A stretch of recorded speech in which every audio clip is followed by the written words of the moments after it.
शुरू करते हैं मंगलाचरण। जय श्री। शुरू करते हैं। हाँ जी, हाँ। आवाज आपकी बहुत धीरे आ रही है।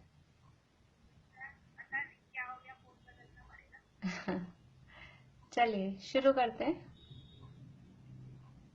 अरिहंत सिद्ध सूरी उपाध्याय साधु सर्व अर्थ के प्रकाशी मांगलिक उपकारी है। तिन्ह को स्वरूप जान रागते भई जो भक्ति काय को नवाए स्तुति को उचारी है। धन्य धन्य तिन्हि ते काज सब आज भये कर जोरी बार बार वंदना हमारी है। मंगल कल्याण सुख ऐसो हम चाहत हैं। हो मेरी ऐसी दशा जैसी तुम धारी है।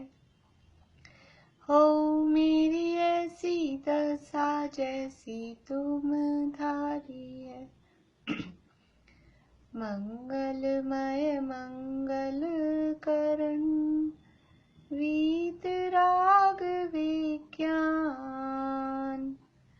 नमो ताहि जाते भये अरहंतादि महान। करि मंगल करि हो महा ग्रंथ करन को काज जाते मिले समाज सब पावे निज पद राज। बहुविधि मिथ्या गहन करी मलिन भयो निज भाव ताको होत अभाव है सहज रूप दर्शाव। सहज रूप दर्शाव।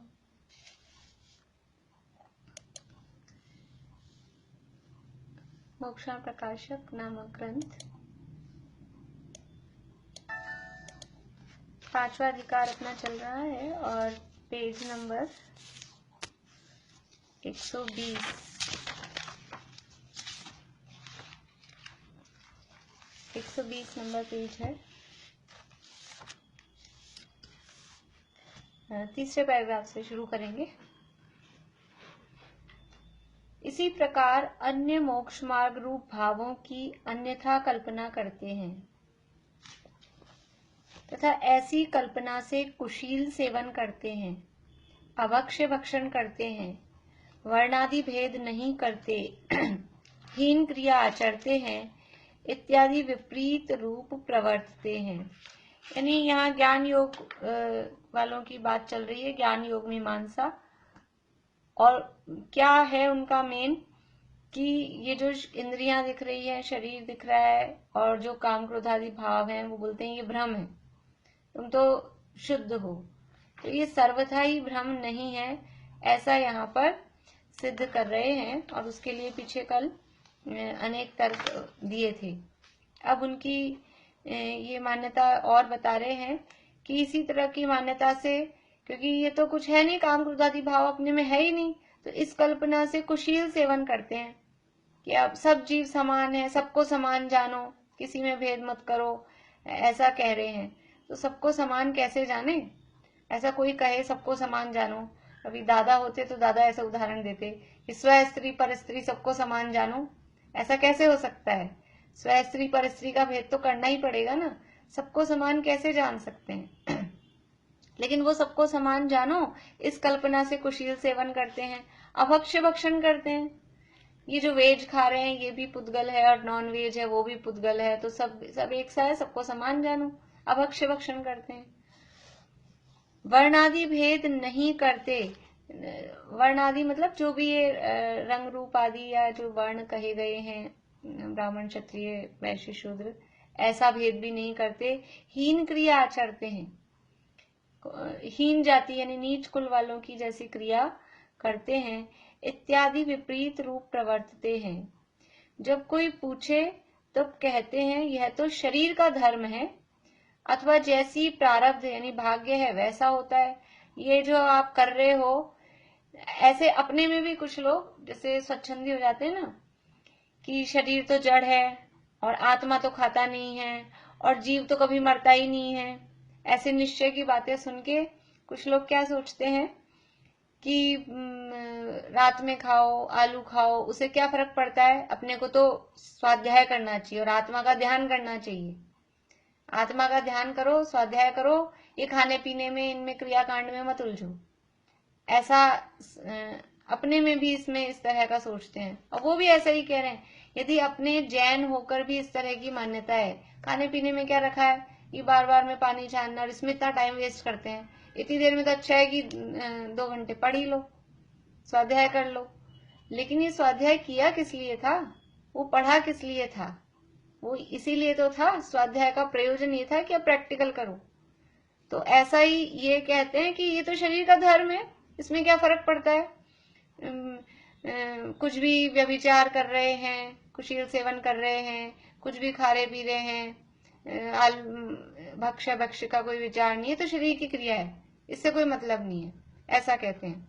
अथवा जैसी प्रारब्ध है वैसा होता है, अथवा जैसी ईश्वर की इच्छा होती है वैसा होता है। हम थोड़ी ना करने वाले हैं, अभी तो भगवान ही ऐसा चाहता था कि हम व्यभिचार करें, कि हम ये ऐसा खाएं पिएं, जो भी है, ये अपनी इच्छा से तो कुछ होता नहीं है।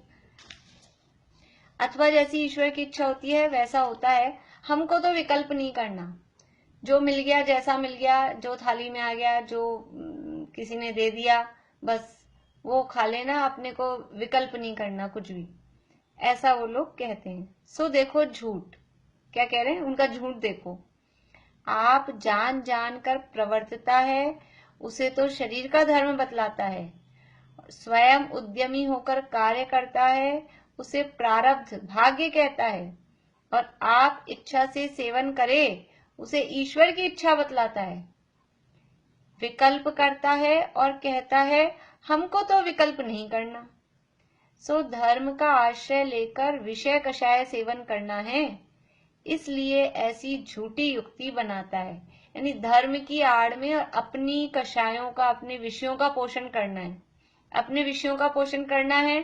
जिस जीव को खाना पीना सब है, रात दिन का भेद नहीं, भक्ष्य भक्ष्य का विचार नहीं, तो वो क्या कहेगा कि इसमें कोई धर्म थोड़ी ना होता है, खाने पीने में कोई धर्म थोड़ी ना है। ऐसा अब खुद कोई काम कर रहा है चला के आगे होकर, और चाहता है वो काम हो, और फिर कहता है कि ये तो ईश्वर की इच्छा थी, ऐसा ही ईश्वर की ऐसी इच्छा है, कोई भी गलत काम करे और कहे ईश्वर की इच्छा है। तो ये कह रहे हैं कि ये वास्तव में ये सब झूठी युक्ति है, धर्म का आश्रय लेकर विषय सेवन करना है। यदि अपने परिणाम किंचित भी न मिलाए तो हम इसका कर्तव्य न माने। यदि उसके खुद के जरा से भी भाव नहीं हो ऐसे काम करने के, तो हम माने कि इसका कुछ कर्तव्य नहीं है। जैसे आप ध्यान धरे बैठा हो, कोई अपने ऊपर वस्त्र डाल गया, वहां आप किंचित सुखी न हुआ, वहां तो उसका कर्तव्य नहीं है, सच है। और आप वस्त्र को अंगीकार करके पहने, अपनी शीताधिक वेदना मिटाकर सुखी हो, वहां यदि अपना कर्तव्य नहीं माने तो कैसे संभव है। जैसे समझ लीजिए कोई मुनिराज हैं, अथवा कोई व्यक्ति बैठा है ध्यान में, और सर्दी के दिन आ गए हैं, तो किसी ने ऊपर से वस्त्र उड़ा दिया, जैसे अपन बैठे हैं और अपन किसी ने आके अपने को शॉल उड़ा दिया, रजाई उड़ा दी, और अपन कुछ भी उसमें खुश नहीं हो रहे, तो ये तो बात समझ में आ रही है। आप ध्यान धरे बैठा हो, कोई अपने ऊपर वस्त्र डाल गया, वहां आप किंचित सुखी न हुआ, वहां तो उसका कर्तव्य नहीं है, ये सच है।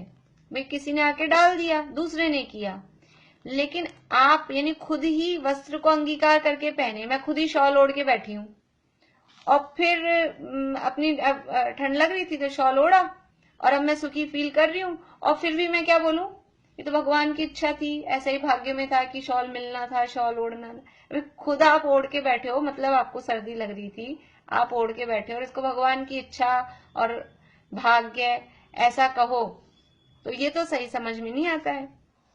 आप वस्त्र को अंगीकार करके पहने और अपनी शीतादिक वेदना मिटाकर सुखी हो, वहां यदि अपना कर्तव्य नहीं माने तो कैसे संभव है।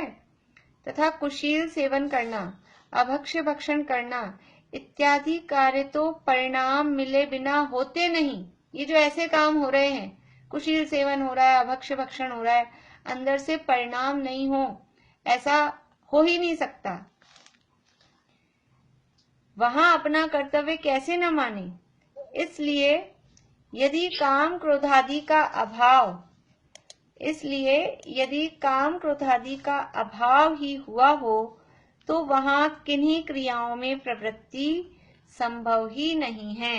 यदि काम क्रोधादि का अभाव नहीं हुआ है तो वो बाहर में क्रियाओं में प्रवृत्ति नहीं हो, ऐसा संभव ही नहीं है। किन्हीं क्रियाओं में प्रवृत्ति हो रही है बिना काम क्रोधादि के अभाव के, ऐसा। जैसे आपने कहते हैं अंतरंग से बहिरंग की व्याप्ति है। अंदर में यदि काम क्रोधादि का अभाव हुआ है तो बाहर में उस रूप काम नहीं दिखाई देगा। अंदर में परिग्रह का अभाव हुआ है तो बाहर में परिग्रह नहीं दिखाई देगा। लेकिन अंदर बाहर में परिग्रह नहीं है तो अंदर में भी अभाव हो गया हो, ऐसा नहीं है। अंदर से बाहर की व्याप्ति है, बाहर से अंदर की व्याप्ति नहीं है। तो यहाँ कह रहे हैं यदि काम क्रोधादि का अभाव ही हुआ हो तो वहां किन्हीं क्रियाओं में प्रवृत्ति संभव ही नहीं है। यदि आपके अंदर से काम क्रोधादि भाव चले गए तो फिर इस तरह की प्रवृत्ति संभव नहीं है।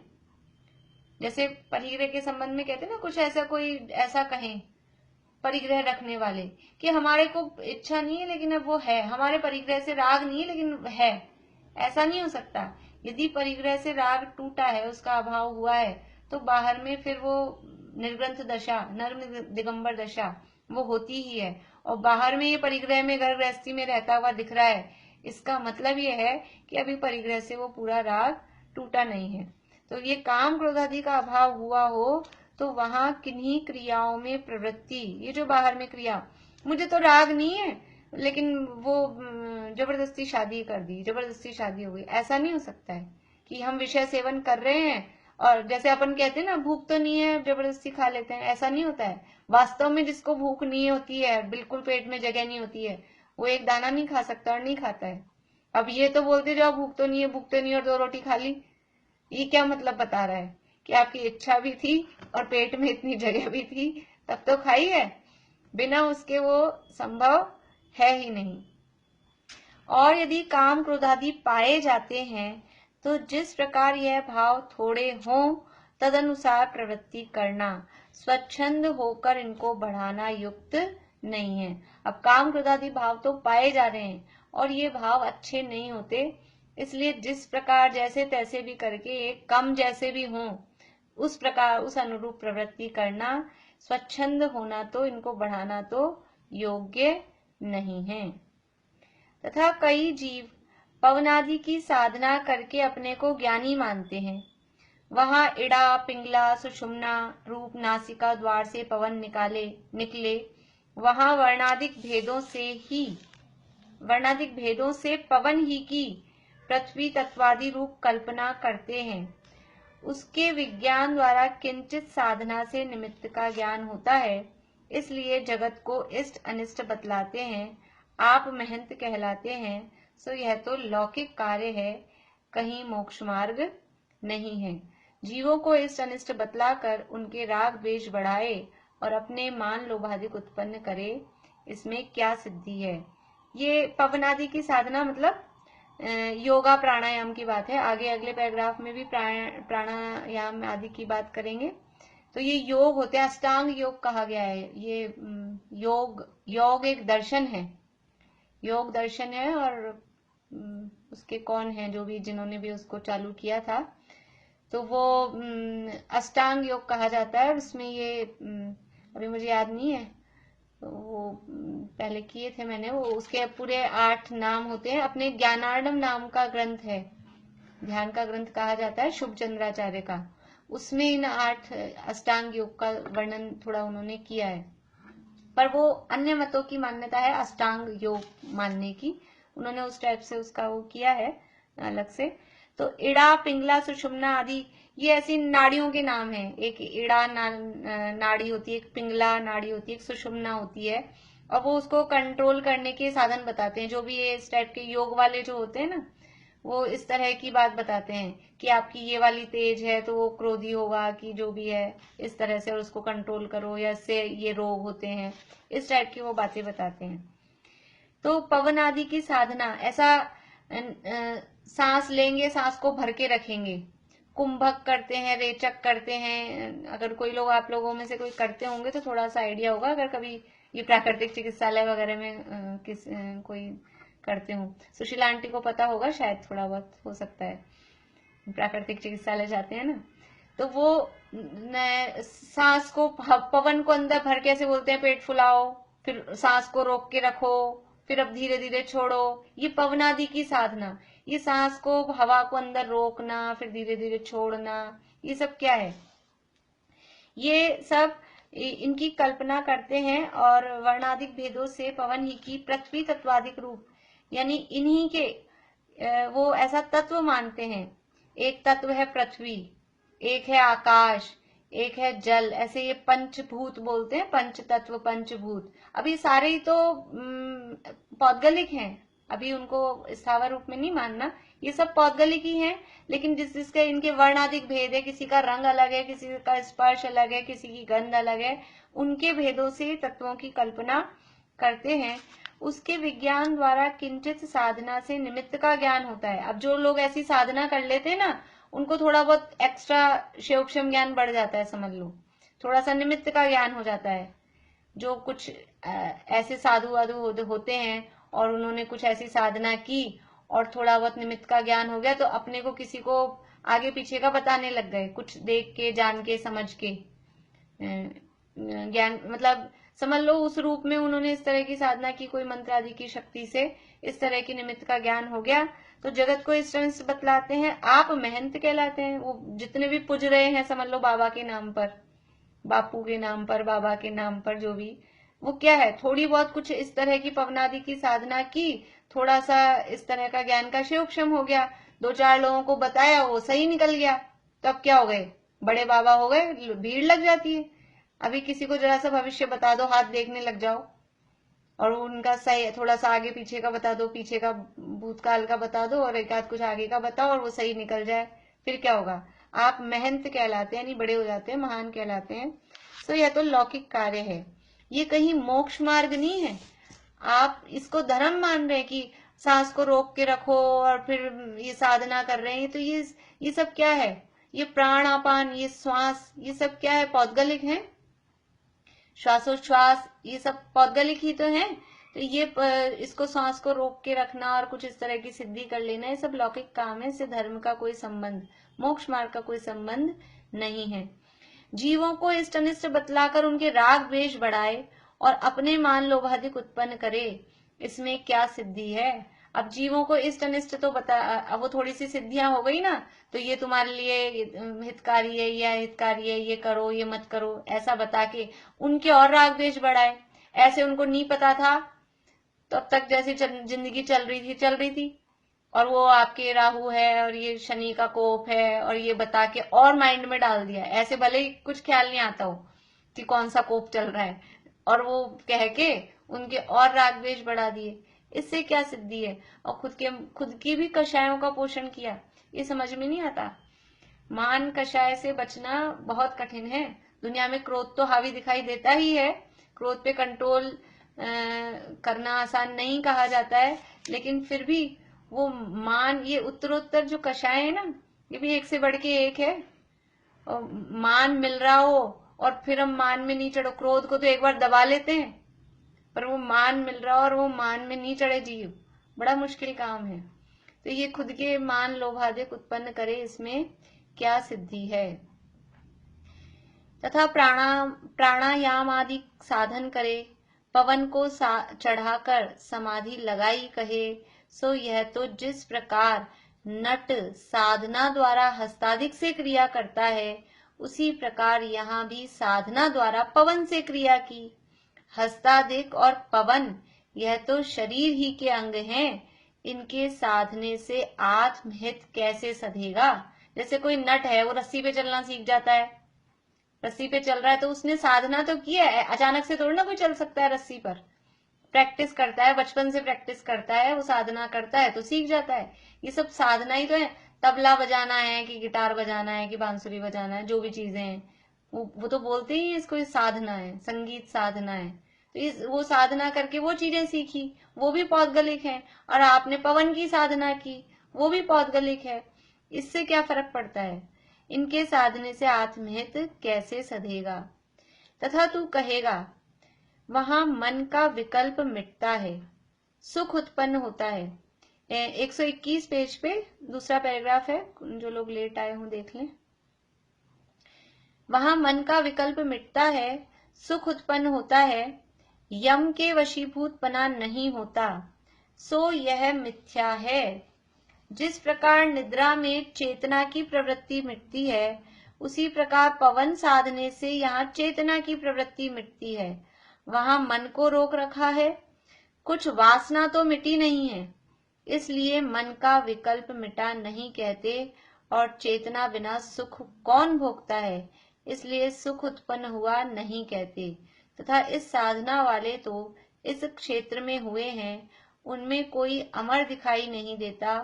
अग्नि लगाने से उसका भी मरण होता दिखाई देता है, इसलिए यम के वशीभूत नहीं है, झूठी कल्पना है।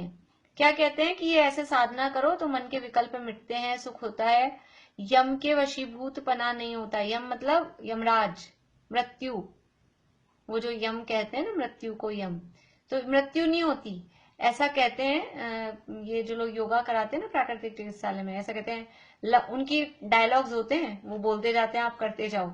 लंबी श्वास, लंबा जीवन, वो ऐसे कहते हैं। ऐसी कल्पना होती है कि अपने जिंदगी की श्वास नक्की नंबर ऑफ श्वासोश्वास कि कितनी हमारे को श्वास आएंगी वो निश्चित है।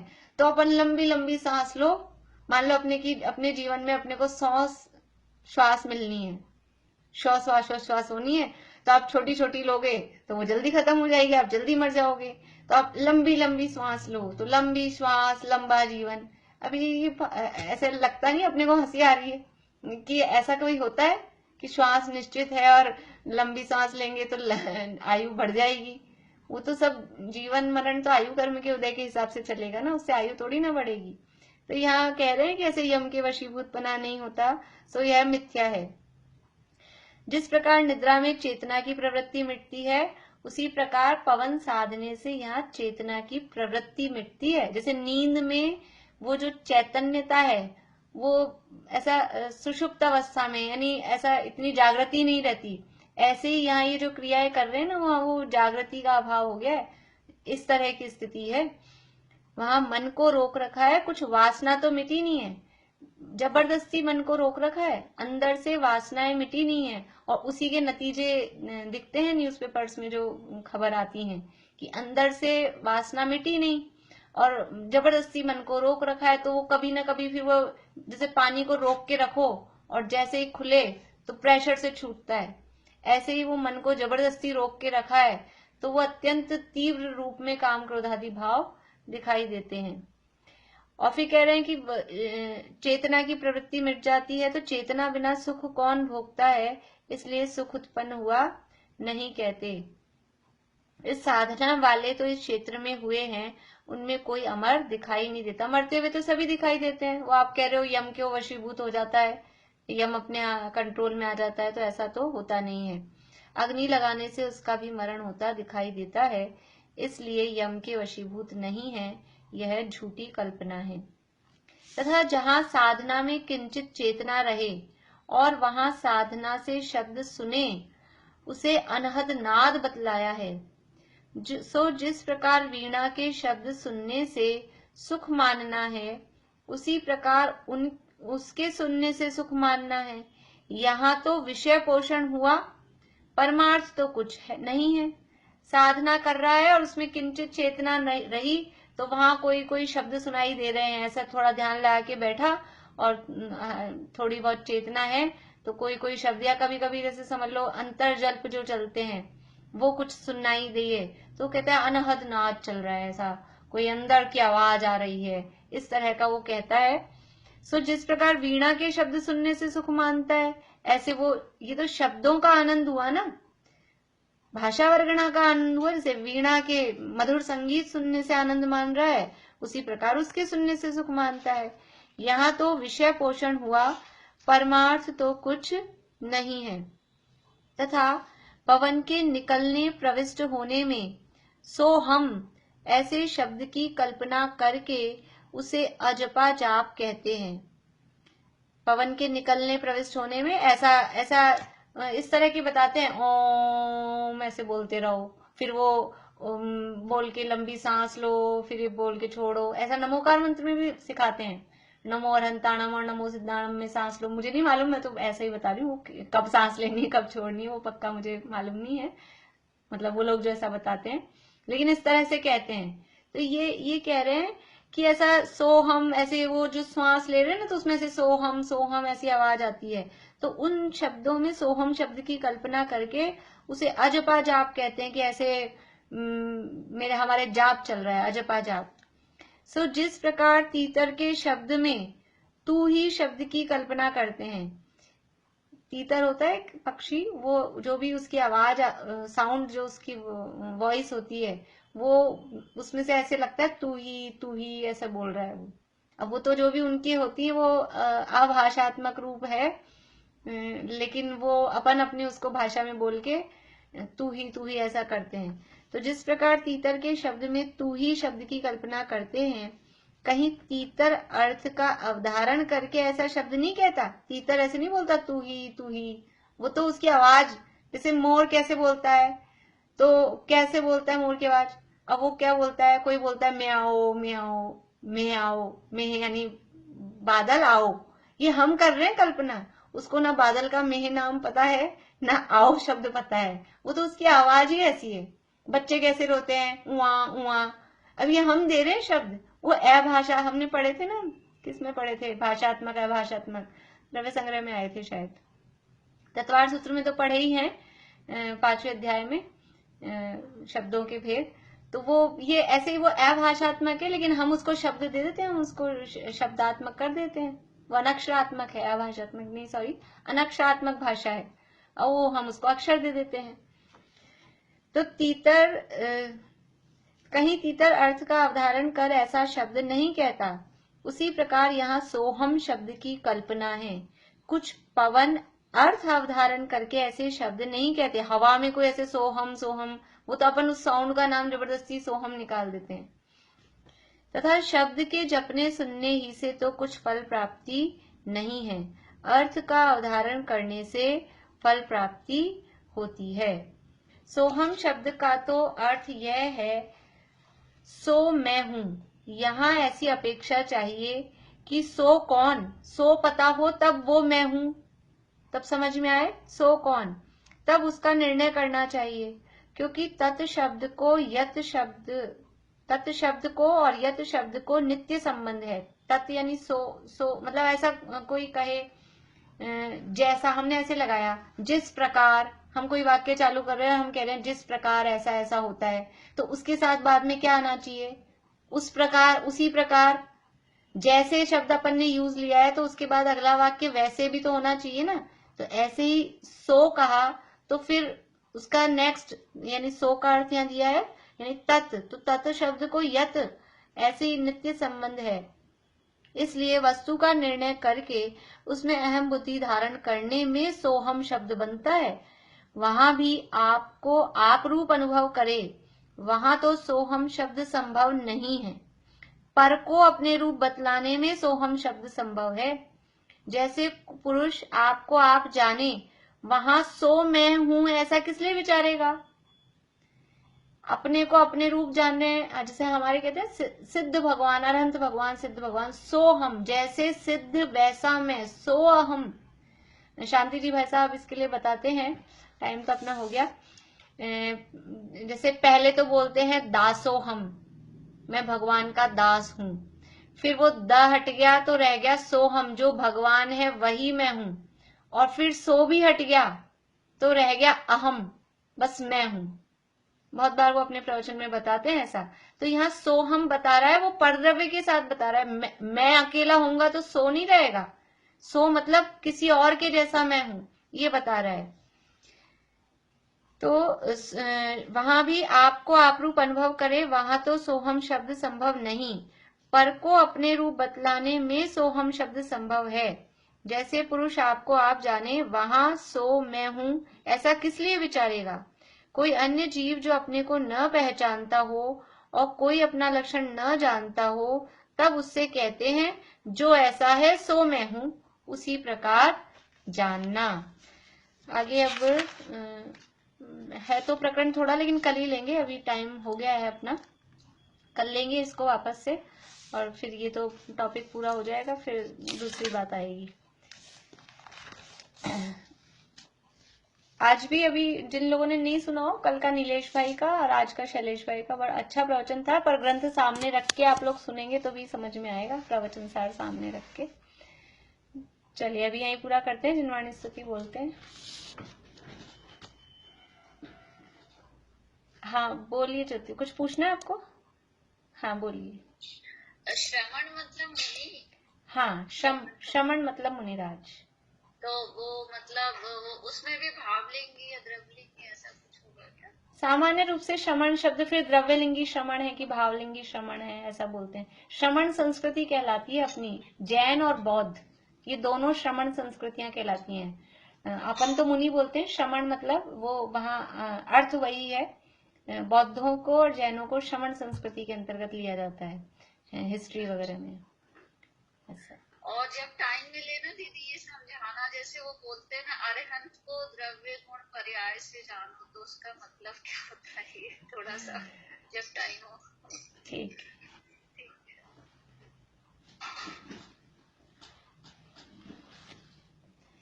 नर तन विदारन मरन मारन, मलिन भाव विलोक के, दुर्गंधमय मल मूत्रमय, नरकादि थल अवलोक के, जिनके न उपजे जोगोप्सा, समभाव महल मसान में, वे श्रेय श्रेयस कर श्री, श्रेयांस विचरे ध्यान।